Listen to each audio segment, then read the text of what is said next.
사도행전 오늘 15번째 시간입니다.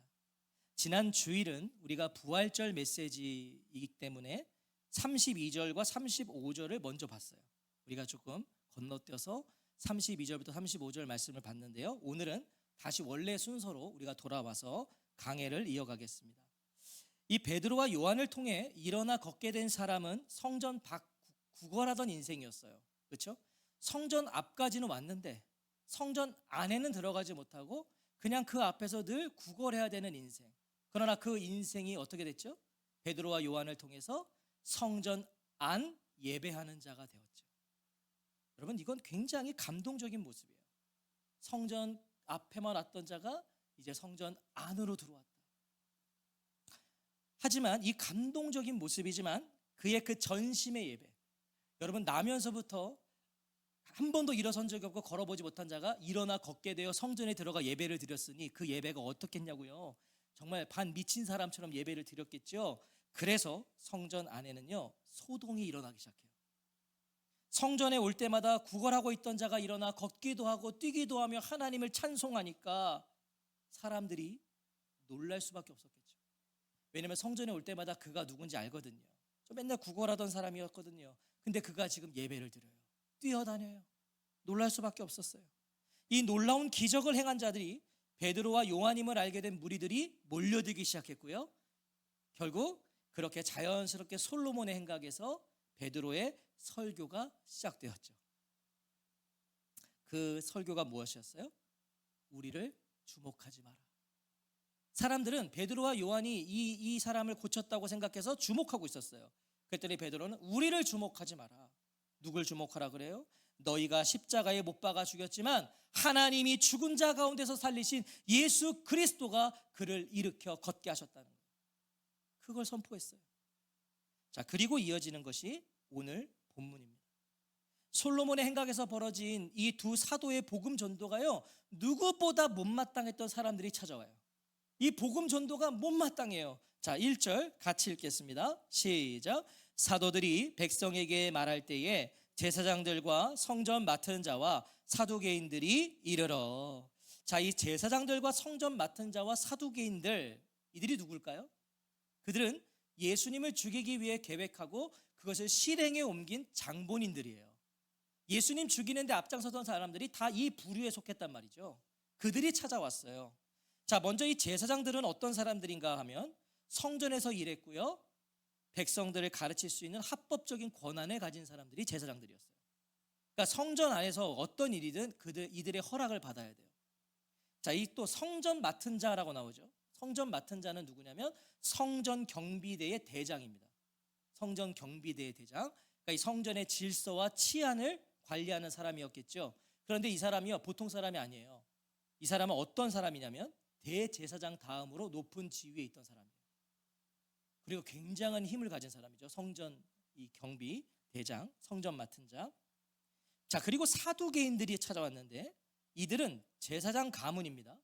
제사장 가문으로 이루어진 유대 종파로서요, 성전을 관리하는 사람들이에요. 이 사두개인들. 자, 이 사람들이 어떤 부류냐면 제사장들이나 성전 맡은 자들, 아까 우리가 지금 방금 나눴죠? 그들 가운데 상당수가 이 사두개파에서 나왔단 말이에요. 그러니까 이 대단한 종파들인 거죠. 여기서 성전의 모든 어지간한 거의 이 관리들은 다 나오는 거예요. 여기서.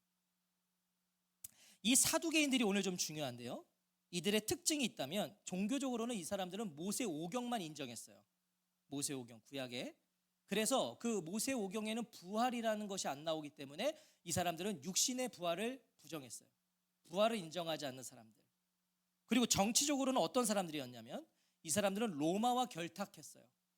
로마의 압제 속에 있었잖아요. 그 로마와 결탁해서 자신들의 힘과 권력을 유지하기에 바빴던 사람들이 바로 이 사두개인들이었다고요. 자, 그러니까 종교적으로나 정치적으로나 막강한 힘을 가진 사람들이 바로 이 사두개인들입니다. 이 사람들의 허락 없이는 사실 안 되는 거예요, 다. 자, 그런데 감히 자신들의 허락 없이, 그것도 예수의 부활을 증언하고 있으니까, 부활을 인정 안 하는데 부활을 증언하고 있으니까 이 사두개인들이 분노해서 찾아온 거예요. 분노해서. 자, 2절을 보세요. 예수 안에 죽은 자의 부활이 있다고 백성을 가르치고 전함을 싫어하여. 자, 여기서 이 싫어하여가요, 불쾌한 감정이 심하여 매우 괴로워하다예요. 얼마나 싫으면 괴로웠다는 거예요. 이 사두개인들이 괴로웠다. 괴로울 정도로 사도들이 싫어서 찾아온 거예요. 자, 이들이 그래서 가장 먼저 한 일은요, 베드로와 요한을 이 무리들에게서 분리시켜 버립니다. 지금 엄청난 무리가 모여서 베드로의 설교를 듣고 있었잖아요. 그러니까 빨리 분리를 시켜야죠. 왜? 영향력을 주면 안 되니까. 이 사도들이 분리를 시켜요. 3절을 보세요. 그들을 잡음에 날이 이미 저물었으므로 이튿날까지 가두었으나. 베드로와 요한이 기도하기 위해 몇 시에 성전에 올랐죠? 기억하세요? 몇 시에? 제9시. 제9시는 오늘의 몇 시요? 오후 3시. 3시에 기도하려고 올라가다가 성전 미문 앞에 있는 이 못 걷는 사람을 고쳤단 말이에요. 그리고 성전에 들어가서 기도하다가 사람들 몰려와서 설교를 했단 말이죠. 그러면 지금 몇 시간이 흐른 거예요. 3시에, 오후 3시에 왔다가 몇 시간이 흘러서 오늘 성경에 보면요, 이미 날이 저물었다, 이렇게 돼 있어요. 날이 저물었어요. 날이 저물었다는 것은요, 이제 무슨 말이냐면 성전의 문이 닫혔다는 거예요. 성전의 문이 닫혔고 어떤 회의나 판결을 할 수 없는 시간이 되었다. 이게 그 말입니다. 그래서 관례를 따라서 체포된 두 사도를 다음 날까지 가두는 거예요. 얘네들을 체포는 했어요. 근데 어떤 판결을 내릴 수는 없어요. 왜? 날이 저물었으니까. 그래서 가둡니다. 여러분 보세요. 이게 당시의 관례였단 말이죠. 그런데 예수님이 언제 신문을 받으셨죠? 붙잡히셔서? 밤에. 그러니까 그 신문은 매우 불법적이었다는 거예요. 예수님은 불법 신문을 받으셨다고. 밤에는 하지 않는 일을 예수님께 했단 말이죠. 자, 여러분, 이것이 복음을 증거한 사도들에게 주어진 결과예요. 복음을 전했는데 붙잡혀가서 갇혔단 말이죠. 세상의 이해와 논리로 생각하면 이거 이해할 수가 없어요. 그렇지 않으시겠어요? 아니, 복음을 전하면 칭찬받아야죠. 복음을 전하면 명예와 보상이 주어져야죠. 아니, 하나님의 복음을 전했는데 하나님이 그렇게 축복하셔야지 왜 옥에 갇히냐? 이게 세상의 이해일 거예요. 야, 하나님 살아계신데 니네 복음 전했는데 왜 어려운 일이 있어? 이게 세상의 이해예요. 하지만 여러분, 이것이 현실이기도 하죠. 이게 오늘 우리의 현실이잖아요. 세상은 복음을 환영하지 않습니다. 환영을 하지 않아요. 우리가 전하는 복음을 귀 기울여주지 않아요. 세상은 오히려 멸시하고 천대하죠. 우리 지난 주일에 우리 물티슈 들고 나갔지만, 여러분 요즘에는 우리 이거 왜 띠 안 두르고 가는지 제가 말씀드렸잖아요. 띠를 두르고 나가면 그냥 띠 두른 사람이 저기 보이기만 하면 일단 전부 다 피해 갑니다. 네, 돌아갑니다. 시선을 딴 데 봐요. 요즘은요, 물티슈만 이렇게 들고 가도 사람들이 딱 경계해요. 알거든. 그게 이 시대예요. 천대해요.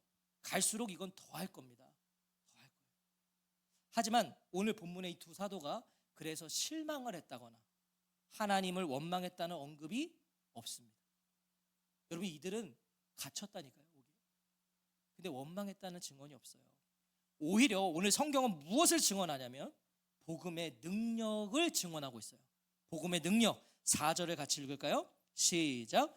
말씀을 들은 사람 중에 믿는 자가 많으니 남자의 수가 약 5천이나 되었더라. 베드로와 요한은 분명 복음을 전하다가 옥에 갇혔어요. 주님의 일을 했는데 옥에 갇혔어요. 그런데 두 사도가 전한 그 복음, 그 솔로몬의 행각에서 전했던 그 말씀은 믿는 자의 수가 더 늘어나게 했어요. 사도는 갇혔는데 믿는 자의 수가 늘어나 몇 명이요? 남자만 5천 명이 되겠다고. 120여 명으로 시작된 초대교회죠. 120여 명이 다락방에 모여서 기도하다가 성령님이 임하셔서 그게 교회가 됐어요. 초대교회가 120여 명으로 시작해서 오순절 베드로의 설교를 통해 몇 명? 3천 명이 됐고요. 그리고 오늘 5천 명이 됐어요. 두 사도는 옥에 갇혀 있었어요.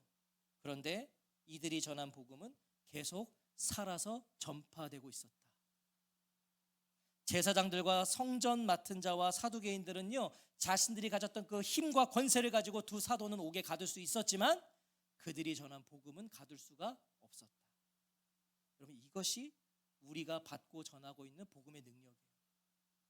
우리는 떠나지만 우리가 전한 복음은 영원해요.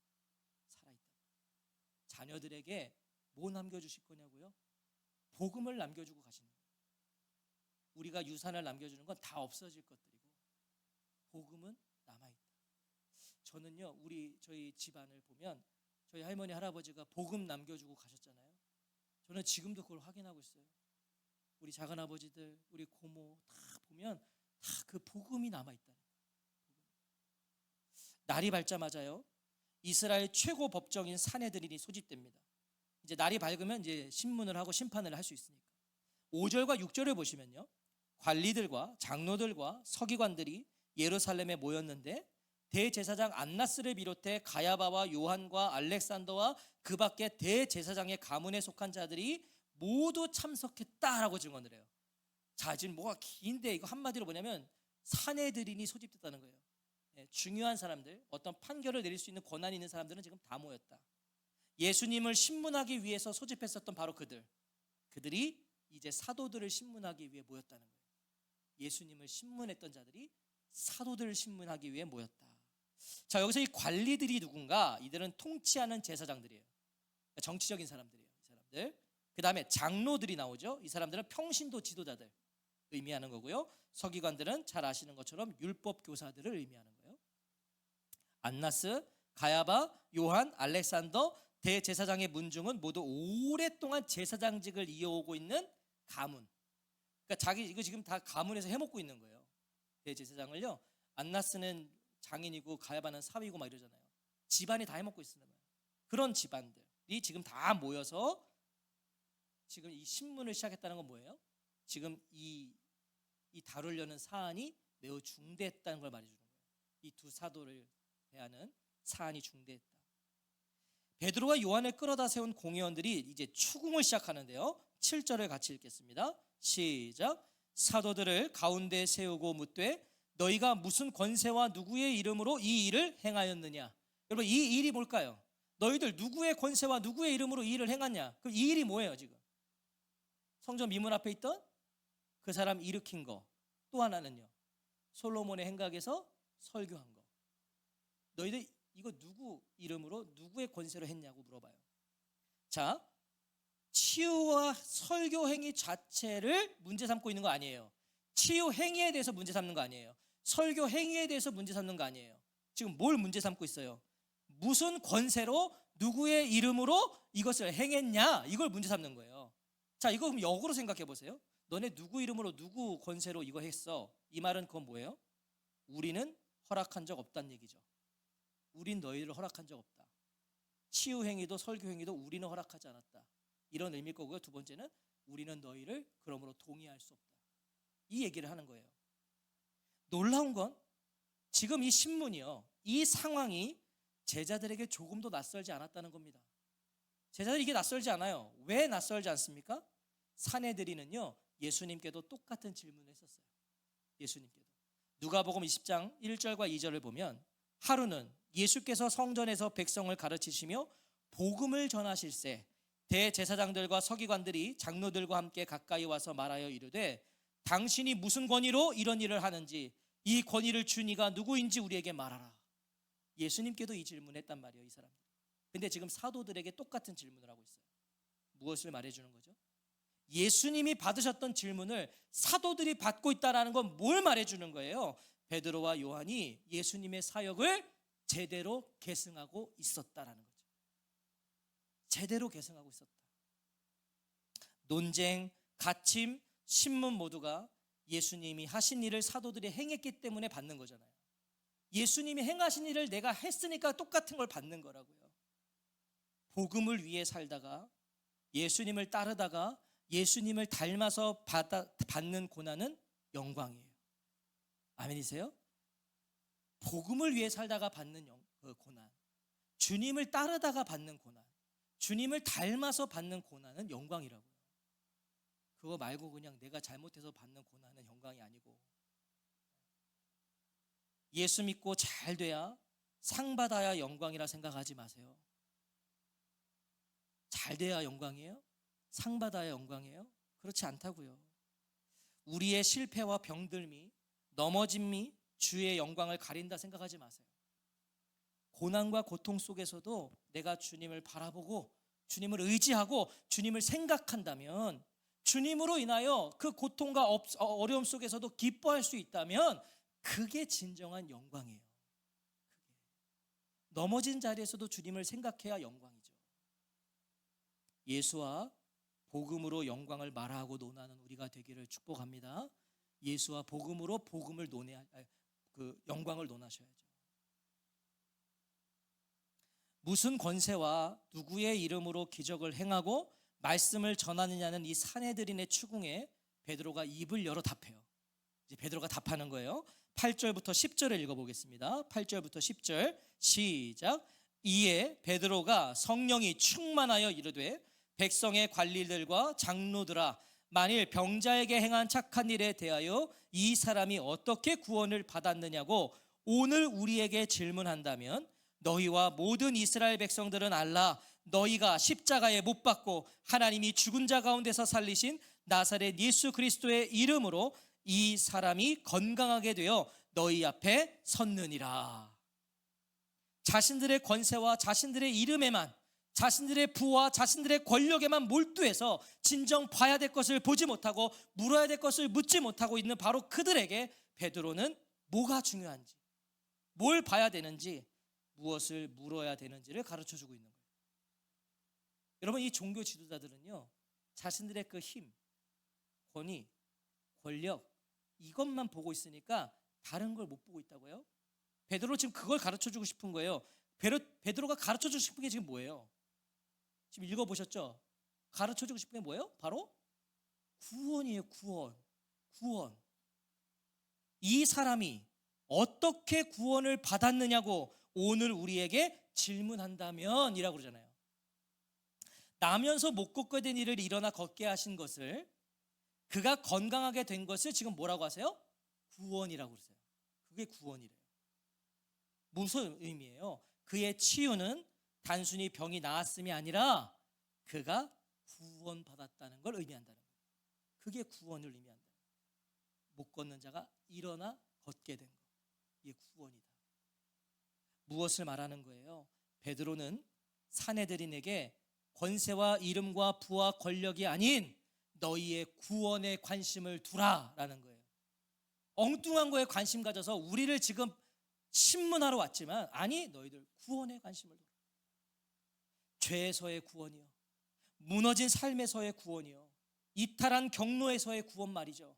어두운 터널에서의 구원을 오늘 우리에게 질문한다면 이라고 말하고 있는 거예요. 이 말은 뭐예요? 너희는 그것을 물었어야 된다라는 거예요. 이게 지금 베드로가 말하는 거예요. 너희는 그걸 물었어야 된다. 오늘 저와 성도님들은 어떠신가요? 구원에 관심이 있으신가요? 구원에 관심이 있으세요? 제가 옛날에 청소년 사역할 때 애들한테 구원이 뭐냐 했더니 10원 빼기 1원이라고 그래가지고 제가 그냥 걔를 저거 천국을 오늘 보내야 되나?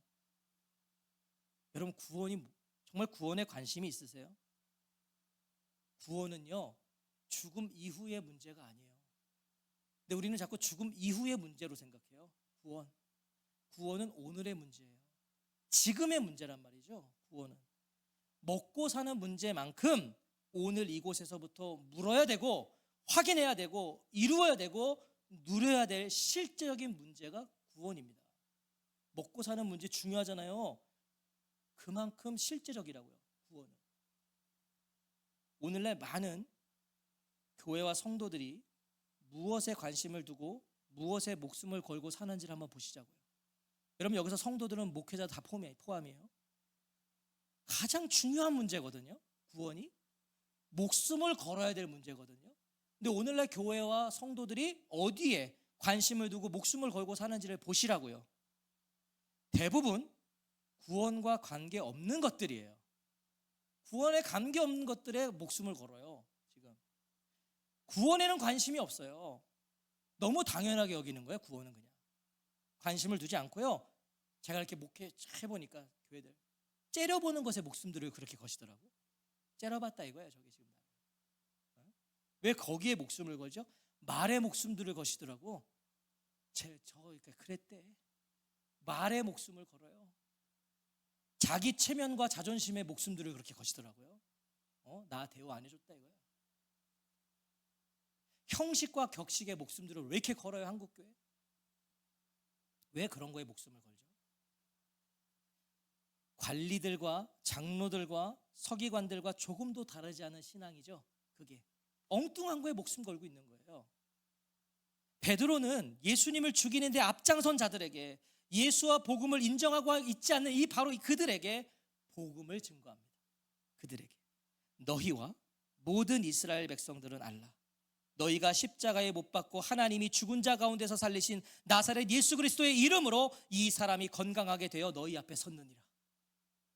예수님을 십자가에 못 박은 그 당사자들 앞에서요, 육신의 부활을 인정하고 있지 않는 바로 그들 앞에서요, 베드로는 십자가와 부활의 복음을 선포하고 있어요. 여러분, 이거 진짜 어려운 거예요. 예수를 원수처럼 여기는 자들에게 예수의 십자가를 말하고 있고, 부활을 인정하지 않는 그들에게 예수의 부활을 말하고 있다고요. 이게 진짜 어려운 거죠. 무슨 권세와 누구의 이름으로 치유하고 설교했는지를 분명하게 가르쳐 주는 거예요. 여러분, 이 용기, 이 배짱, 이 담대함 어디서 왔다고 말씀하고 있죠? 어디서 온 거예요? 이 베드로의 이 담대함이요? 8절 보세요. 베드로가 성령이 충만하여. 막강한 권력 앞에서, 나를 무너뜨릴 수 있는 권력 앞에서, 나를 자를 수 있는 그 권력 앞에서 베드로가 굴하지 않을 수 있었던 건 그의 타고난 성질이 아니었어요. 그가 불같은 성격이 있어서 이렇게 용기를 가졌던 게 아니라고요. 성령의 충만함에서 온 것이에요. 여러분, 우리가 진짜 무서운 사람이 누군지 아세요? 칼 든 사람이 무서운 게 아니에요. 성령 충만한 사람이 무서운 거예요. 성령 충만한 사람은요, 칼을 들이대도 끄떡 안 하거든요. 그래서 순교의 자리까지 가는 거죠. 그래서 여러분, 성령 충만함을 사모하셔야 돼요. 매일 구하셔야 돼요. 그래야 넘어지지 않아요. 어지간한 거, 제가 말씀드린 어지간한 거는 꿈쩍도 안 해요. 충만하니까. 예수님이 약속하셨어요. 이게 예수님이 약속하신 말씀이라니까요. 누가복음 12장 11절과 12절을 보면, 사람이 너희를 회당이나 위정자나 권세 있는 자 앞에 끌고 가거든 어떻게 무엇으로 대답하며 무엇으로 말할까 염려하지 말고 마땅히 할 말을 성령이 곧 그때에 너희에게 가르치시리라 하시니라. 두려워하지 말라는 거예요. 누구 앞에서든 담대할 수 있는 이유는 성령께서 너가 말해야 될 것을 가르쳐 주신다. 베드로의 담대한 선포는 예수님의 부활의 강력한 증거 가운데 하나였어요. 그렇지 않겠어요? 부활의 주님을 베드로가 목도하지 않았다면, 부활하신 주님을 베드로가 보지 않았다면 가질 수 없는 담대함이 바로 이것이에요. 예수를 죽인 자 앞에서 어떻게 이렇게 담대할 수 있냐고요? 그 주님의 부활을 내가 봤거든. 담대하죠. 그러니까 부활을 의심하실 필요 없는 게 바로 이런 것들을 통해 우리는 예수님의 부활을 확신하는 거예요. 이 담대함. 예수님의 십자가와 부활을 선포한 베드로는요, 곧바로 사내들인의 죄악을 폭로해버려요. 와, 그게 대단한 거죠. 죄를 폭로해버려요. 자, 11절 같이 읽겠습니다. 시작. 이 예수는 너희 건축자들의 버린 돌로서 집 모퉁이의 머릿돌이 되었느니라. 무슨 죄를 폭로했죠? 너희가 예수를 버렸다는 거예요. 너희는 그 예수를 버렸다. 예수님은 너희가 버리고 걷어차 버린 돌이다. 하지만 하나님이 그 돌을 높이 들어 모퉁이의 머릿돌이 되게 하셨다라는 거예요. 너희는 버렸지만 하나님은 그 돌 높이 들어 머릿돌이 되게 하셨다. 모퉁이의 머릿돌은 잘 아시다시피 벽과 벽을 연결해주는 가장 중요한 거예요. 건물을 지을 때 기준이 되는 거예요. 기초가 되는 거죠. 정말 중요한, 무엇을 말하고 있는 거예요, 베드로는요? 오직 예수, 절대 예수, 그걸 가르쳐 주는 거예요. 오직 예수, 절대 예수. 예수님이 있어야, 예수님 안에 있어야, 예수님과 함께 있어야 모든 것은 의미가 된다는 거예요. 이 믿음 있으세요? 머릿돌이 없으면 결국은 다 무너지는 거예요. 머릿돌이 없으면 다 사라지는 거예요. 그리스도인이 누구죠? 그리스도인은 어떤 존재들이죠? 제가 정말 좋아하는 표현인데, 그리스도인들은 우리가 그리스도인은 어떤 존재예요? 그리스도를 빼면, 예수를 빼면 아무것도 아닌 사람들. 그게 그리스도인이에요. 그게 그리스도인이라고요. 예수님 빼면 아무것도 아닌 사람들. 예수님 빼면 우리는 산 송장에 불과하죠. 살아있는데 예수를 빼면, 예수님 없으면 그냥 송장이에요. 예수님 빼면 살아도 사는 게 아니에요. 살아있는데 사는 게 아니라고. 왜? 그저 죽음을 향해 가는 수고와 헌신일 뿐이에요. 아둥바둥 죽어라고 살아가지만 예수님이 없으면 그 사람은 그냥 죽으려고 열심히 사는 거예요. 영원한 사망을 위해 사는 거예요. 그 사람은 의미가 없어요. 보잘것없는 인생도, 다 무너진 인생도, 모든 것을 잃은 인생도, 병들어 시름시름 앓는 인생도 예수님 더하면, 예수님이 들어오시면, 예수님이 개입하시고 역사하시면 뭐가 된다? 의미가 된다는 거예요. 이유가 되고 목적이 되는 거예요. 그래서 베드로는 예수님을 십자가에 못 박은 자들에게도, 돌을 버리고 걷어차버린 바로 그 사람들에게도 뭘 전해요? 복음을 전하고 있는 거예요. 어둠에서 빛으로 나올 수 있도록, 죽음에서 생명으로 나올 수 있도록, 주저앉음에서 일어나 걸어갈 수 있도록 그들을 초청하고 있는 거예요. 여러분, 우리가 이 성전 미문에 앉은 사람 일으켜 세운 거예요. 그거 단순히 병치유가 아니라 바로 그런 영혼들, 영적인 그냥 주저앉아 있는 영혼들 하나님 일으켜서 걷게 하신다. 그 의미가 있는 거라고요. 12절을 같이 읽겠습니다. 시작. 다른 이로서는 구원을 받을 수 없나니 천하 사람 중에 구원을 받을 만한 다른 이름을 우리에게 주신 일이 없음이라 하였더라. 베드로는 눈앞에 대적자들을 지금 뭐예요? 구원으로 초대하고 있어요. 예수님 직접 죽였던 사람들을 구원으로 초대하고 있어요. 베드로의 관심이 어디에 있었는지 우리에게 말해주는 거예요. 베드로의 관심이 어디에 있었는가? 베드로는 자신의 안위와 거취에 관심이 없었어요. 생각해 보세요. 지금 내가 갇혀 있다가 끌려 나와서 신문을 받고 있어요. 내 관심이, 지금 베드로의 관심이 내 안위와 나의 어떤 거취에 관심이 있었다면요, 그는 항변하고 변명을 쏟아놨겠죠. 나는 그런 게 아니다.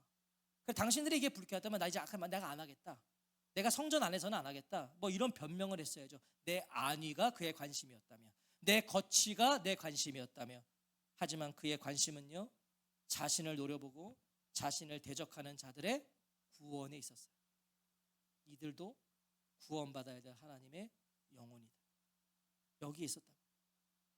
하나님의 마음, 아버지의 마음이 베드로 안에 있었던 거예요. 이게 진짜 어려운 거잖아요. 원수거든요. 근데 그들의 구원도 베드로는 관심을 갖고 있는 거예요. 그래서 구원의 복음을 증거한 거죠. 이 예수 밖에는 다른 아무에게도 구원은 없습니다. 사람들에게 주신 이름 가운데 우리가 의지하여 구원을 얻어야 할 이름은 하늘 아래에 이 이름밖에 다른 이름이 없습니다. 이것을 그들에게 선언하고 있는 거예요. 요한복음 14장 6절에서도 예수께서 이르시되 내가 곧 길이요 진리요 생명이니 나로 말미암지 않고는 아버지께로 올 자가 없느니라. 요한일서 5장 12절에서도 아들이 있는 자에게는 생명이 있고 하나님의 아들이 없는 자에게는 생명이 없느니라. 이것을 믿고 의지하는 베드로인데 어찌 주님을 전하지 않을 수 있겠어요? 사랑하는 성도 여러분, 우리 구원 받았습니까? 두렵고 떨림으로 여쭤봅니다. 우리 구원을 받았습니까? 저는 지금 교회 얼마나 다녔냐고 여쭙는 게 아니에요. 십수년 그거 여쭙는 게 아니에요. 직분을 여쭙는 것도 아니에요. 직분이 구원을 말해주는 거 아니잖아요. 교회에 오래 다닌 게 구원을 말해주는 게 아니잖아요. 저는 지금 무엇에 관심을 두고 계시냐고 여쭙는 거예요. 무엇에 관심을 두고 계시냐고. 기쁨이든 즐거움이든 슬픔이든 아픔이든 분노이든 무엇에 반응하시냐고 묻고 싶어요. 기쁨을 말할 때는 내가 뭐에 기뻐하냐고요. 즐거움을 말할 때 나는 뭐에 즐거워하고, 슬픔과 아픔을 말할 때 나는 무엇 때문에 슬퍼하고 무엇 때문에 아파하냐고요. 분노를 말한다면 나는 오늘 뭐 때문에 분노하냐고요. 그걸 묻고 싶어요. 구원의 감격보다 기쁘고 즐거운 것이 있다면, 구원받지 못한 영혼들을 향한 슬픔과 아픔이 내 안에 없다면, 구원과 관계없는 일에 내가 분노하고 있다면, 구원과 관계없는 일에 맨날 분노하는 거예요.